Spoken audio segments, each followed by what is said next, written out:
এই কাগজটার মধ্যে কেমন জানি লেখা, মালিক রে, যে লোকটা কাগজ নিয়ে তোমার কাছে যাচ্ছে উনি আমার হাবিব মুহাম্মদ রাসূলুল্লাহ। আমার হাবিবকে আমি সবচেয়ে বেশি ভালোবাসি। এই হাবিবকে দিয়া আমি জান্নাতকে উদ্বোধন করব, কিন্তু আমার মুহাম্মদ উম্মতের জন্য এতটাই পাগল। আমার মুহাম্মদ তো উম্মত ছাড়া জান্নাতে যাবে না। এই মালিক, তুমি জাহান্নামের মধ্যে ঢোকো, আমার মুহাম্মদের সম্মানে তার যত তাওহীদওয়ালা উম্মত আছে সবাইকে বের করে মুহাম্মদ রে বুঝায় দাও, আমার মুহাম্মদের মনটা যেন প্রশান্ত হয়ে যায়। আল্লাহর নবীর মধ্যে উম্মতের প্রতি এতটাই দয়ার মায়া, এতটাই ভালোবাসা বুঝাতে চাইছি।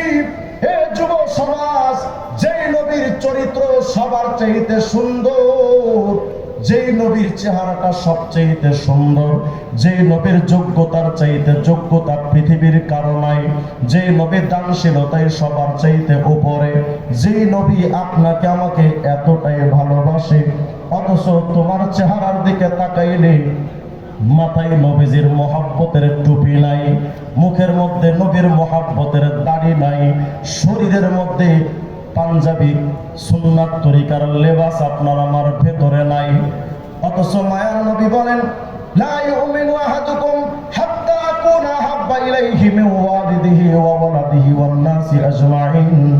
আমার উম্মত যতদিন জীবনের সবচেয়ে বেশি আমাকে ভালোবাসতে না পারবে, ওরা ততদিন পর্যন্ত ঈমানওয়ালা হতে পারবেন না।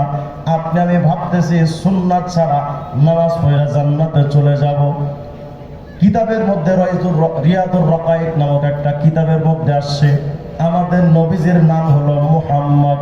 এই মুহাম্মদ শব্দটা লিখতে 4টা অক্ষর, মিম, হা, মিম, দাল। এই 4টা অক্ষরের আবার আলাদা আলাদা অর্থ বানানো হয়েছে। মিম আল উলা ইশারাতুন ইলাল মুলকিল আউয়াল ওয়া হুয়া দুনিয়া। মুহাম্মাদের প্রথম মিম মানে মুলকে দুনিয়া, অর্থ হলো দুনিয়া। মিম আস-সানিয়া ইশারাতুন ইলাল মুলকিস সানি ওয়া হুয়াল আখিরা। মুহাম্মাদের দ্বিতীয় মিম মানে মুলকে সানি, অর্থ আখিরাত।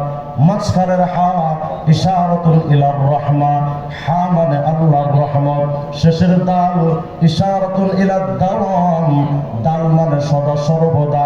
অর্থ হলো মুহাম্মাদের প্রথম মিম মানে দুনিয়া, দ্বিতীয় মিম মানে আখিরাত, হা মানে রহমত, দাল মানে সদা সর্বদা।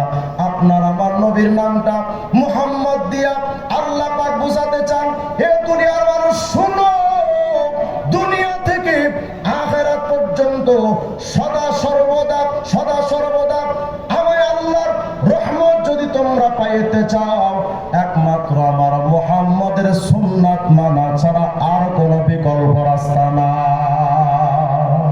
অতএব ব্যক্তি জীবন, পারিবারিক জীবন, সামাজিক, রাষ্ট্রীয় সব ক্ষেত্রে মুহাম্মদের আইন ছাড়া কোনো আইন মানা যাবে না।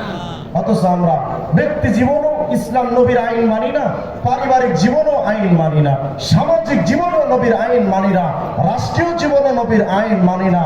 অথচ দাবি করি আমরা মুসলমান, আমরা দাবি করি আমরা উম্মতে মুহাম্মদী, নবীকে ভালোবাসি।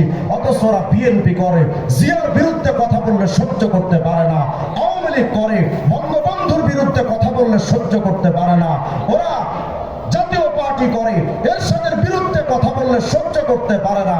অথচ তারা নবীকে ভালোবাসে, দাবি করে ভোটের আগে আল্লাহ রাসূলের নাম দিয়ে ভোট ভিক্ষা করে ক্ষমতায় গিয়ে বছরের পর বছর তারা কাটিয়ে দিল, নবীকে ভালোবাসি বলে দাবি করে দিল।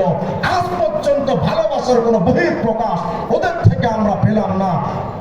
থাকুক না ওরা, রাখুক না ওরা, 53 বছর চলে গেছে, আজ পর্যন্ত কোন সরকার নবীর ইজ্জত হেফাজতের জন্য একটা আইন করে নাই।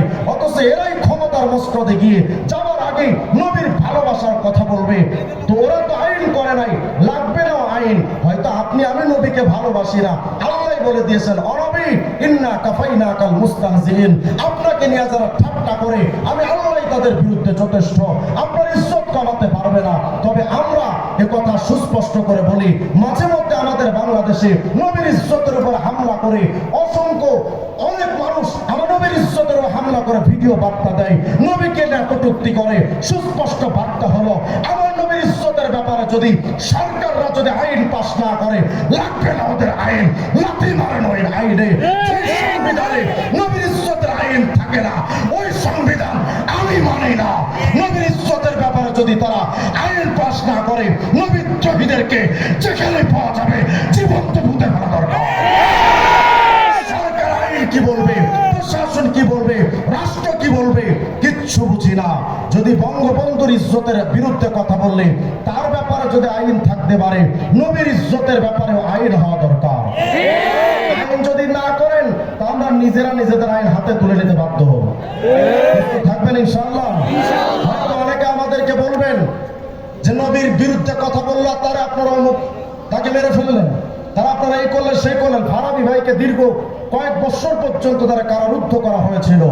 আমরা স্পষ্ট করে বলি, মুসলমানদের আবেগকে ভাবতে শিখুন, মুসলমানদের আবেগকে বুঝতে শিখুন। আপনারা যেমন জিয়াকে ভালোবাসেন, আপনারা যেমন মুজিবকে ভালোবাসেন, আমরা আমাদের নিজের জীবনের চাইতে নবীকে ভালোবাসি।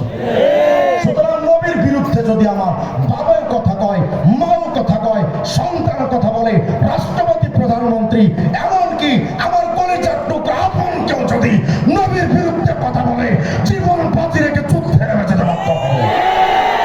থাকবেন তো ইনশাআল্লাহ। শুধু মাহফিলে ঠিক ঠিক বলে লাভ নয়, আমাদের আবেগ শুধু মাহফিলে সীমাবদ্ধ থাকে। এই জায়গা থেকে বের হয়ে বাস্তবমুখী ভালোবাসা প্রদর্শন দরকার। প্রস্তুত থাকবো তো ইনশাআল্লাহ। নবীকে ভালোবাসার জন্য আজকে থেকে সুন্নাতের আমল চর্চা হোক, মাথা থেকে পা পর্যন্ত নবীর ফ্যাশন ছাড়া আমরা কিচ্ছু মানি না ইনশাআল্লাহ। আল্লাহ তাআলা আমাদের সবাইকে তৌফিক দান করেন। আসসালামু আলাইকুম ওয়া রাহমাতুল্লাহি ওয়া বারাকাতুহু।